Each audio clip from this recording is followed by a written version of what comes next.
Should we be using CrossFit to train competitive athletes? Boom! What's going on, everyone? Marc Lobliner here, Legacy at Carbon here, teaching you how to train your youth athletes alongside the director of everything Legacy. How we doing? Your name? Oh, Bryce. I thought you were going to say it earlier. I didn't say it, so you could say it. And yes, I am this short. He's not really 6'8". So here's something that you see a lot. I see a lot of sports organizations putting their kids in CrossFit. And I myself am a CrossFit trainer, so I'm not hating on CrossFit. I love CrossFit.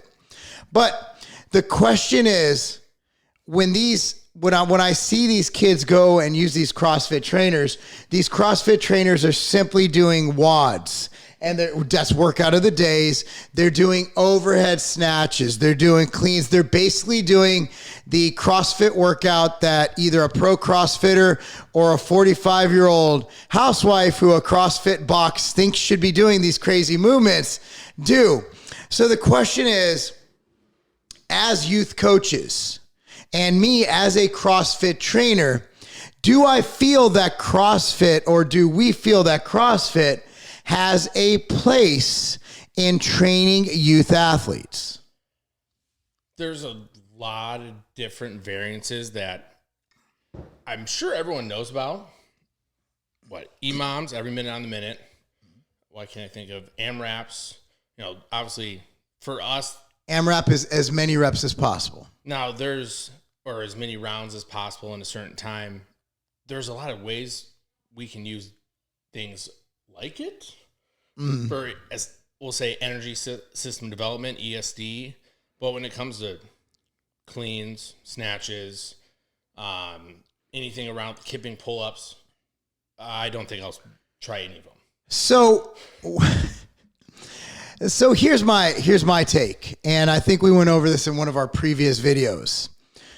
CrossFit has elements that are best in class. And I'm someone who's done more seminars, more workshops, and more experiential things as anyone I've ever known, years and years and years and weeks and weeks and weeks. And Bryce goes to a seminar a weekend, it seems like. And so I've learned everything from kettlebell proficiency to tempering to CrossFit to Exos. Like, you go down the list to ACE. American Council Exercise Certified. I've done most things. CrossFit is best in class at showing progressions of the squat, from the air squat to the front squat to the overhead squat. I think CrossFit does an amazing job at that. I think CrossFit does a great job teaching form. CrossFit in its purest form has flaws. Number one is you're combining load with speed with repetition for time. So in that, you're going to break down form. We actually have a few young men whose testosterone levels are higher than me if I took all the steroids in the world. And you literally have to sit back. If I told them, do as many reps as possible, as much rate as possible, in as little time as possible, it would be some weird looking stuff. Yeah. Well, I think the other part of it is there is no, I'll say, specificity when it comes to CrossFit in the sense of actual athletic development, because you think about speed, change of direction, agility, power, strength. Those are, I'll just say, easy athletic traits. Those aren't really implemented. You don't see any change of direction really in CrossFit. You don't see, I'll say plyos in the sense of like for actual athletic performance. You see box jumps and all that. But the reality is if you go off of key performance indicators, they're completely, totally different than everyone. Mm-hmm. And that's, I think, the issue where people go wrong is they think CrossFit will help elite athleticism when the reality is it can't. CrossFit's the ends. Like, that's what you're training for. You're training for the CrossFit Games to use. And I never understood why every most weight rooms use cleans or snatches for these kids, when you can achieve the same action. Like if I want triple extension or quadruple extension, I'm not taking a snatch overhead. I can do a power shrug. There's many ways to achieve the same desired goal without the inherent risk involved. So if I'm looking at explosion from feet to head, there's no reason why I want to flip a bar over my head and risk a shoulder injury on a kid, or sacrifice 6 months of training for 6 months of learning, because learning a snatch it literally is a sport in and of itself. Whereas to teach a hex bar deadlift, all I need is 2 reps. By that time, that young athlete is going to be proficient at it. But then you take a regression of the clean, you take a med ball clean or a med ball snatch, and I could teach that in 3 reps. So I think that, and CrossFit does teach that. But to take a kid, put him in a box, and think it's not going to be bad. But if you're looking at a system or a place that's going to develop your kids, like what we do at Legacy, look at Exos. They don't strength training for CrossFit, unless it's a day with a different WOD, it could be 100% of your session. Yeah. Whereas for us and for Exos, it's between 20 and 30% of your session. But that's the thing is I think it was Tony Jetzelcore. He wrote an article. Oh God, I can't remember when it was, but I know there's an article out there about why CrossFit is bad for athletes, and it literally goes over the do's and don'ts. And I think one of the things that absorbed with me the most was if you define athleticism, obviously you have to be pretty sure you have to be obviously really good at a skill and being able to increase it for sport performance. Well, the reality is you don't get that in CrossFit with how they program and design. I have nothing against it, but the reality is there is no athletic prowess within that actual concept. You're training for lifts or for a 5K, and most of our athletes, they're not running 5Ks. No, they're not. They're explosive athletes, lacrosse and soccer and wrestling. Unless you're doing cross country, the 5K day ain't going to do much for you. Well, I mean, you do want to mix in some endurance work. I kind of take that back. But that's the majority of the focus, though. Look at their, the energy systems they use. You're looking at almost aerobic. I don't know the percentage, but it's got to be a high priority of the time compared to majority of other things. They have their days. We have our days as CrossFitters where we'll do, 3-rep deadlifts. Yeah. Sometimes we'll do a 3-3-3-3-3, 2-2-2-2-2, 1-1-1-1. Depends on the programming. And CrossFit gives their trainers, a very, very broad spectrum of how they can coach. And that's why you have bad and good CrossFit coaches, because with freedom comes either genius or stupidity. And a lot of people in this world are really stupid.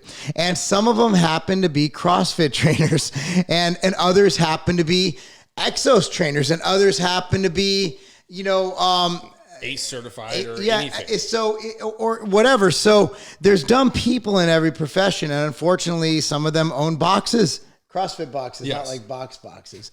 So what I would recommend if you're looking at a facility, number one is, I'm a CrossFit certified trainer, but I'm not you're not going to see me be like, hey, here's our WOD. No, we're going to go in and we're training the kids for what they need to do. We're training them for multi-directional. We're training them for agility. We're training them for reaction. We're training them for linear, for lateral, training mainly injury prevention with mini bands and mini hurdles and different kind of hops and deceleration. Can I emphasize deceleration enough? Deceleration is our word of the year, not just the day, the word of the year. Yeah, it goes off of whatever video was before, but deceleration. It's literally, we just posted about that. Decelerate or die. That and the video that was from today. Yeah, where you're just literally adding small little hops into a big hop. Yeah, so if you look at the Legacy at Carbon, that's Legacy at Carbon, the word at. On Instagram, you'll see that what we do, we're not doing any complex Bosu ball while I throw a football at you, hitting you in the head with a hammer while you're catching a basketball with one hand. No, it's simple moves. Yes. That have specific goals, specific desired results from that move. So with that said, I think we can surmise that CrossFit can be, remember that in the 80s, like can be a part of your balanced breakfast. Yes. So CrossFit principles can be a very, very, very, very beneficial part to your overall training program. However, to just do CrossFit and think that you're optimally training athletes, I'd like to call you a smooth brain. It's my favorite word now. That's a first. But he is correct. Like, it's in reality, like you look at all of it encompassed, and you can't do it as an athlete. You look at JJ Watt. You think JJ Watt can do all that? I'm sure he can. Probably can. But probably better than the CrossFitters. Absolutely. But at the same time, it's not going to improve anything for him. Yeah. So basically, but that goes with to save CrossFit any methodology. Anyone who comes at you and says we're going to do only West Side, cool. Anyone who comes at you and say, hey, with your kids, we're all going to do only sports specific. Oh God, that's the next video. Oh boy. No, anyway, guys, on that note, we're going to film that video. Be sure to, Legacy at Carbon is the site. It's the Instagram. Be sure to follow it. A lot of cool training stuff. You'll see our athletes, including our, one of my favorite teams I've ever coached was the Independence girls lacrosse team. Yeah, give me goosebumps. Dude, I got it. I got my spirit animal. Yes, I'm not going to say who my spirit animal is. It'll be weird. There's this one girl who's just like, she tries so hard, and now she is literally the poster child for perfect form, even on new movements. Did you see her today on the single arm? Oh, the single arm, single leg. Oh, yeah, absolutely. Man, I mean, yeah, the improvement we've seen in these girls, and so you can see our kids there. You can see our athlete of the month, who was Jason this month. Okay. Last month was Lauren, who's I cried during. You did cry. I cried like a baby. You cry anything winning. Anything with win. I didn't cry for Jason because his dad's like my best friend. Yeah. So I didn't want to be like a little B. I don't curse on the Legacy videos. I curse on the other videos. Anyway, guys, thanks for watching. This is Bryce. And again, like one thing we offer at Legacy is if you're not in Tennessee, if you don't live in Franklin, Tennessee, we are 20 minutes from Nashville International, 23 minutes from Broadway. What I want you to do is consider bringing your children out here. We have deals with local hotels and giving us your kids for a week, meaning you drop them off for an hour. We don't want them all damn day. You go to Broadway, you go on those little pedal buses, drink, get drunk, whatever you want to do, or maybe grab a workout at Carbon Culture. Yep. Or Carbon Performance. We have 2 gyms within a 2-step radius, and we'll take care of the rest. And we look forward to having you here. Anyway, guys, thanks for watching. Like this video, subscribe to this channel, click on the notification bell, and go to legacyatcarbon.com. That's not a game.